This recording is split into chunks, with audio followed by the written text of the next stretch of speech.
Welcome to tribe and caste series. आज हम आपसे जज्जा कबीला की तारीख़ बयान करेंगे। जज्जा जट कौम का बहुत पुराना और बड़ा कबीला है। नस्ली एतबार से ये मल्ही जट की नस्ल से है और सूरजबंसी जट कबीला है। मल्ही की औलाद से नायच हुआ और नायच की औलाद से जज्जा और जठोल हुए।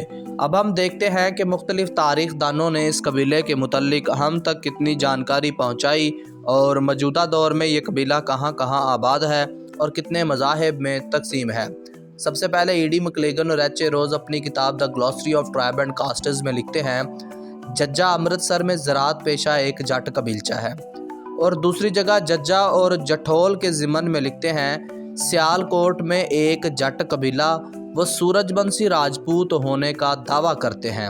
अब देखें, पहले तो इन्होंने लिख दिया है कि सियालकोट में एक जट कबीला है और अगली सतर में लिखते हैं कि वो सूरजबंसी राजपूत होने के दावेदार हैं। या तो वो राजपूत हो सकते हैं और या तो जाट हो सकते हैं। और शजरे के मुताबिक जज्जा सिक्का बंद जट कबीला है जिसका राजपूती से कोई ताल्लुक़ नहीं है। और आगे कहते हैं कि उनका जद्दे अमजद जाम मुल्तान से हिजरत करके यहाँ आया। उसके दो बेटे जाज और जठोल ने सियालकोट की पसरूर तहसील में देहात की बुनियाद रखी। उनके मिरासी पोसला ब्राह्मण भद्दर और नाई खोखर हैं। अब यहाँ हम आपको बताते चलें कि खोखर भी जाटों का एक बहुत बड़ा कबीला है जिसकी शहाबुद्दीन मोहम्मद गौरी से मुठभेड़ भी हुई थी। इसके अलावा जटलैंड से हमें इस कबीले की हिस्ट्री मिलती है कि जज्जा जट गोत्र या कबीला है और जज्जी नामी गोत या कबीला अफ़गानिस्तान में भी मौजूद है। मुमकिन है कि जज्जा और जज्जी एक ही गोत हो। ये कश्मीर के बादशाह राजा जज्जा 748 ईस्वी से 751 ईस्वी की औलाद हैं, यानी कि वो जो राजा जज्जा था ये उसकी औलाद है। वो जट ख़ानदान से नुमायाँ थे। ज़िला सियालकोट में जज्जा ख़ानदान के 12 गांव हैं। इनमें से ज़्यादातर कला सुबा सिंह के मगरबी जानिब, जिसे अब कला कालर वाला या पसरूर रोड कहा जाता है, और BRB केनाल के मशरकी जानब है। ये जाट हैं। इनमें से किसी भी गांव में जज्जों के अलावा कोई और जाट कबीला या दूसरा ज़मींदार ख़ानदान नहीं पाया जाता। ज़मींदार सिर्फ जज्जा है। खान जज्जा, मुरहिके जज्जा, ऊंचा जज्जा, घुनुक्के जज्जा, हस्सा जज्जा, लुधिके जज्जा, जयवाली जज्जा और बहावलपुर की तहसील यजमान में भी इनके कुछ देहात हैं जिनमें सरे फहरिस्त 62 BD, 68 BD, 63 BD और 99 BD। इसके अलावा एच ए रोज़ अपनी किताब में एक मिरासी के बताए हुए शजरे के मुताबिक जज्जा कबीले का शजरा बयान करता है।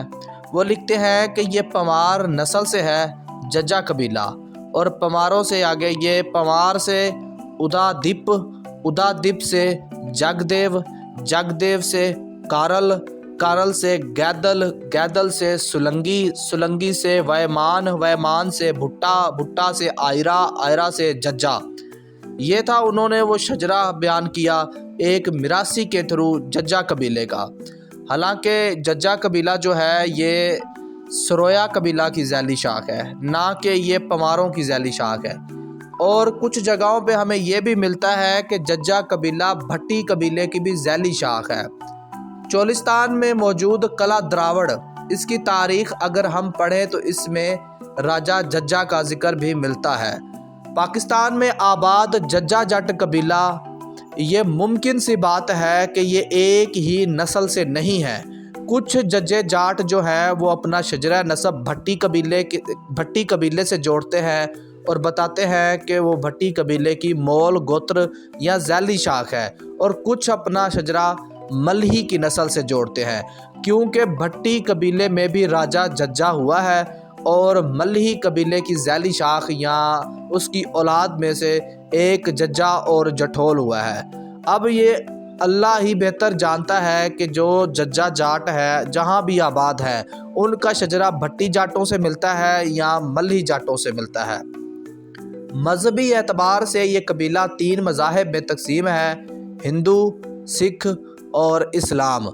इस्लाम मज़हब में जज्जा कबीले की अक्सरियत है, लेकिन अकलियत या कलील तादाद में ये कबीला ہندو اور سکھ مذہب میں بھی موجود ہے۔ آبادی کے لحاظ سے یہ قبیلہ سیالکوٹ، ساہیوال، اکاڑا، یزمان منڈی، بہاولپور، فورٹ آباس اور اس کے علاوہ ضلع رحیم یار خان اور منڈی بہاؤدین میں آباد ہے، جبکہ انڈیا میں یہ ایسٹ پنجاب میں بھی کہیں کہیں آباد ہے، اور جبکہ ہماچل اور راجستھان سٹیٹس میں بھی آباد ہے۔ یہ تھی ججا قبیلہ کی تاریخ جو ہمیں مختلف ذرائع سے ملی اور ہم نے آپ تک پہنچائی۔